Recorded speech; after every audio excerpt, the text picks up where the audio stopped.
Aujourd'hui, j'ai besoin de vous parler d'un sujet qui me tient beaucoup à cœur, qu'il est assez difficile de traiter, que j'ai longtemps hésité à traiter d'ailleurs, que je partage en plus sur les réseaux, alors c'est d'autant plus compliqué.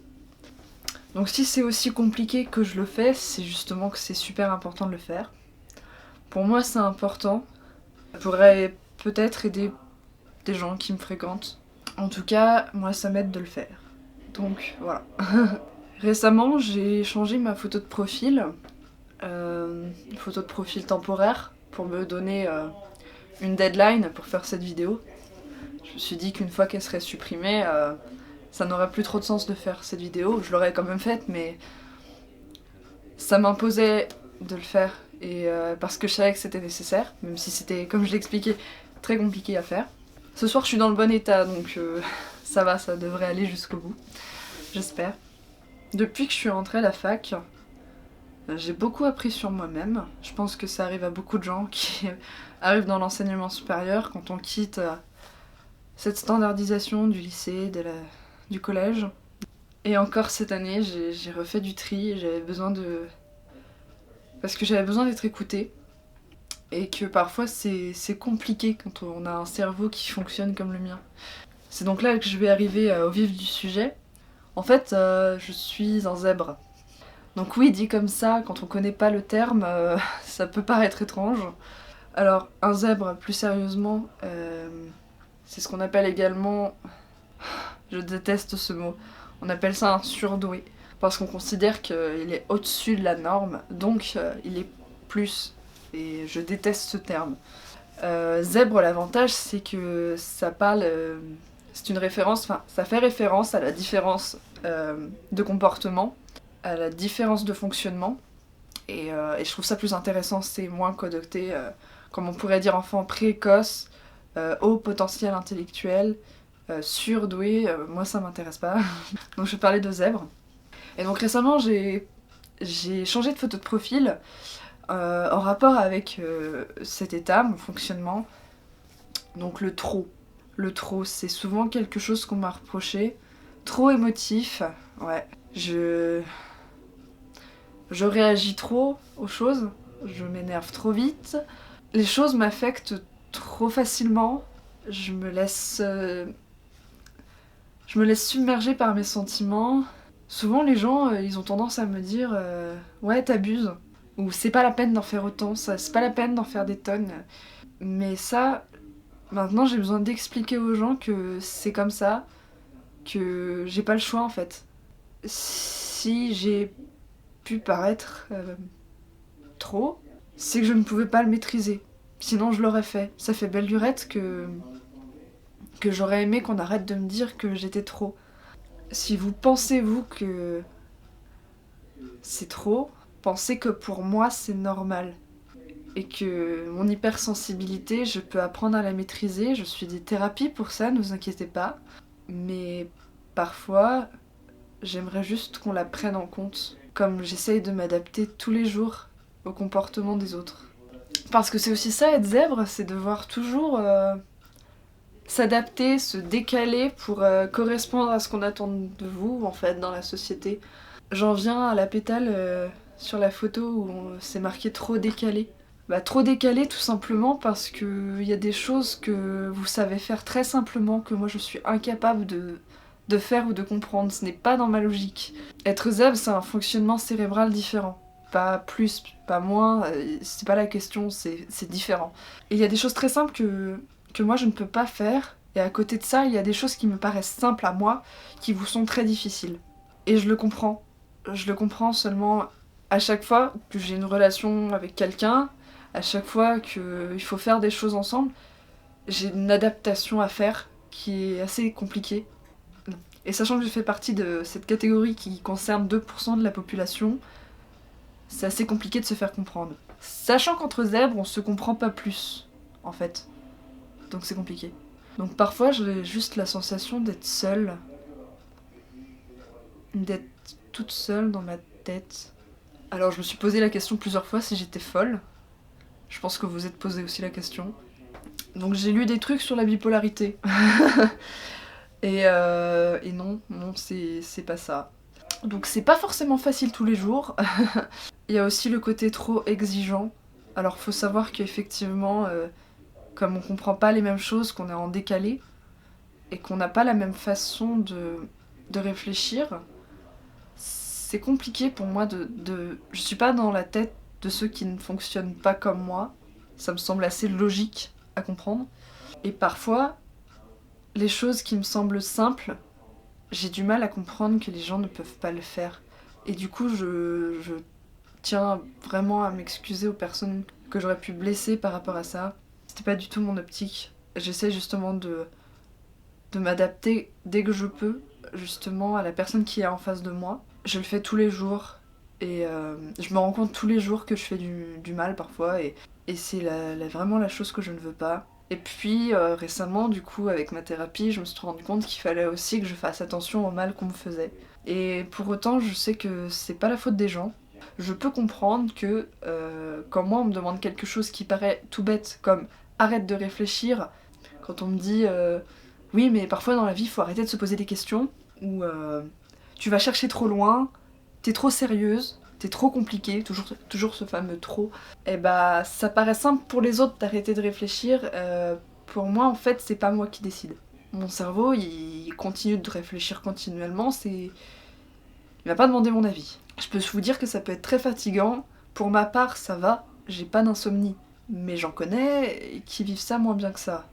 Donc je voudrais aussi, là je parle pour moi, parce que c'est mon expérience et que j'avais besoin de m'exprimer par rapport à ce que je vis avec les relations que j'ai moi, par rapport à mes besoins, par rapport au fait qu'effectivement j'ai besoin qu'on comprenne comment je fonctionne et pourquoi parfois ça coince et pourquoi j'ai besoin qu'on m'explique les choses. Comme quoi le terme surdoué, moi ça me sidère parce que il y a tellement de choses que je sais pas faire comme vous.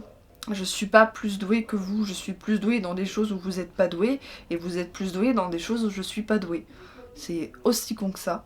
C'est pas parce qu'on est une minorité que les autres ne doivent pas s'adapter pour autant. Je pense qu'on représente une population qui au contraire a cette capacité quand même à s'adapter, mais on est aussi par exemple on est aussi un type de personne qui au contraire est très sujette à la dépression, très sujette aux insomnies, en général peu d'estime pour nous-mêmes. Moi je me soigne, ça va. Pour le côté trop exigeant, faut savoir que ça va avec le côté perfectionniste, dans le sens où on est très exigeant avec nous-mêmes. En tout cas, moi je le suis et je sais que c'est dû à ça. Le zèbre est également hyperactif, donc c'est super, les gens te disent toujours « Ah ouais, mais tu fais des trucs de dingue, comment tu fais pour faire autant de choses, franchement, je t'admire. » Oui, ça arrive, hein, il y a des choses positives aussi chez les zèbres. La seule chose, c'est que derrière, bah, on s'épuise et on s'en rend pas compte. Donc on peut continuer de croire qu'on a de l'énergie, et puis ça pète. Ça pète parce qu'on se rend pas compte qu'on s'épuise, que ce soit moralement ou physiquement. Tout simplement parce qu'en plus on a des émotions mais qui changent tout le temps. Demander à un zèbre s'il a passé une bonne journée, c'est lui demander de faire le compte des pour et des contre qu'il y a eu dans sa journée, c'est impossible. Un zèbre à la fin de la journée, il sait pas globalement s'il a passé une bonne ou une mauvaise journée. Ça a tellement changé au cours de la journée.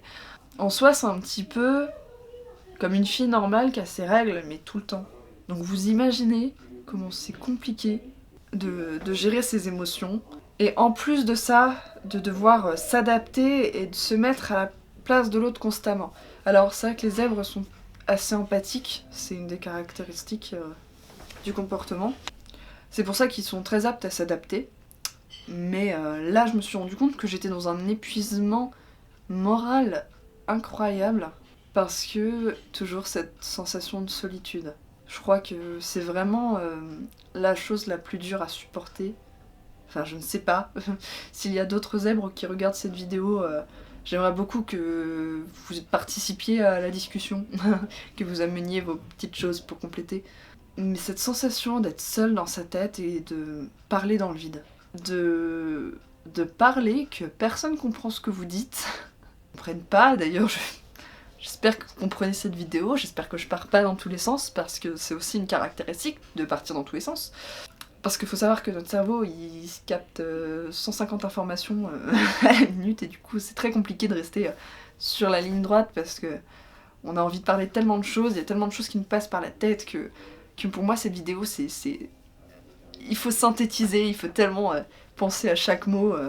Heureusement que le montage existe, heureusement pour vous. Voilà, je voulais partager ça. J'avais besoin que les gens soient au courant, c'est un petit peu comme un coming out en fait.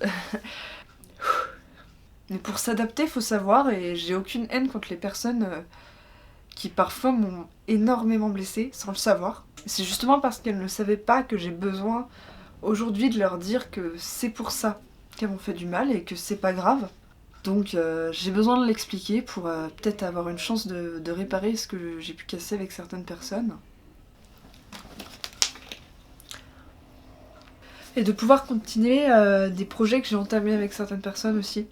De pouvoir suivre aussi le but de ma vie, qui est quand même très basé sur le collectif. Parce que j'ai la chance d'avoir trouvé un sens à ma vie, donc je vais continuer de le suivre et c'est à ça que je m'accroche. Et encore quand je m'accroche à ça, j'ai l'impression que les gens m'empêchent d'avancer. Si j'ai dit ça aussi, c'est vrai que en fait, si je fais un point aussi là-dessus, c'est parce que j'ai jamais voulu imposer à quiconque d'aller à mon rythme. Et le problème, c'est que parfois, voilà pourquoi je fais un point, c'est que parfois, ces personnes-là t'empêchent d'avancer à ton rythme. Parce que tu vas trop vite pour la majorité des personnes, donc c'est toi qui dois ralentir. Seulement, moi, si je ralentis, je vis plus en fait. Je suis pas bien. Et certaines personnes m'ont empêché d'avancer sous prétexte que j'allais trop vite pour eux. Mais on n'est pas dans la comparaison là en fait. C'est pas comparable en fait. Je peux aller vite et m'épuiser, et vous pouvez aller à votre rythme et être en bonne santé. Je vous empêche pas d'avancer à votre rythme, et si je vous empêche, il faut me le dire, parce que moi je le comprends pas. Si j'ai envie d'avancer, il faut que j'avance. C'est comme ça. Et ça, je peux pas revenir là-dessus. J'ai besoin de cette liberté, j'ai besoin de pouvoir au moins m'exprimer dans mon hyperactivité, qui, quand je vais bien moralement, n'a pas d'impact négatif sur ma vie. Je crois que cette vidéo est finie, je refais le tour. Oui, donc je voulais juste revenir vite fait sur la pétale de la photo trop indépendante. Je suis quelqu'un qui est très attaché à mes valeurs, comme beaucoup de zèbres qui ont souvent une très bonne idée de ce qu'ils veulent, qui sont souvent assez engagés. Et je suis indépendante dans le sens où j'ai besoin de ma solitude aussi, puisque j'ai besoin de réfléchir. J'ai besoin de mon indépendance d'esprit, j'ai besoin de mon indépendance en acte aussi. Si on me met des chaînes, je préfère crever. Voilà. Je pense que ça résume assez bien ma situation. Donc, c'est pas pour vous faire peur, j'ai pas envie de me mettre à dos tous mes contacts. Mais j'avais vraiment besoin de m'exprimer, de faire le point là-dessus. Surtout qu'en fait, ce qui m'a beaucoup aidé, c'est justement des personnes qui ont fait ce type de vidéos, alors beaucoup plus détaillées, hein, je passe vite, ou qui font des vidéos même toutes les semaines, tous les mois, sur les zèbres, pour aider les zèbres. Et c'est vrai que j'avais envie que les gens sachent comment je fonctionnais pour permettre une adaptation dans les deux sens. Je veux pas me victimiser, il y a plein de choses chouettes en étant zèbre. Je ressens tout 2 fois plus, toutes les sensations et tous les sentiments sont démultipliés, donc oui, je peux être au fond du trou en très peu de temps. À côté de ça, quand je suis heureuse, c'est plutôt sympa. Sauf que cette euphorie là, par contre, ça dérange aussi les gens parce que les gens comprennent pas. Waouh, trop de joie! Les zèbres sont souvent assez passionnés, comme ils s'en ressentent tous beaucoup plus fort, forcément, voilà. Et puis surtout, ils se posent beaucoup de questions, ils ont envie de tout remettre en question. Et ils ont toujours envie d'apprendre, donc c'est passionnant. Je vis une vie à 200 à l'heure, je m'ennuie jamais. Donc voilà, ça a de quoi rendre dingue certaines personnes, je le comprends tout à fait. J'espère que ça améliorera les choses, peut-être. Elle a peut-être pas beaucoup d'importance pour les gens qui la verront, hein, c'est pas... Je m'en fous. Je la fais pas pour attirer du monde. Je la fais uniquement pour me libérer d'un gros poids. Bah oui, d'améliorer les choses, mais après...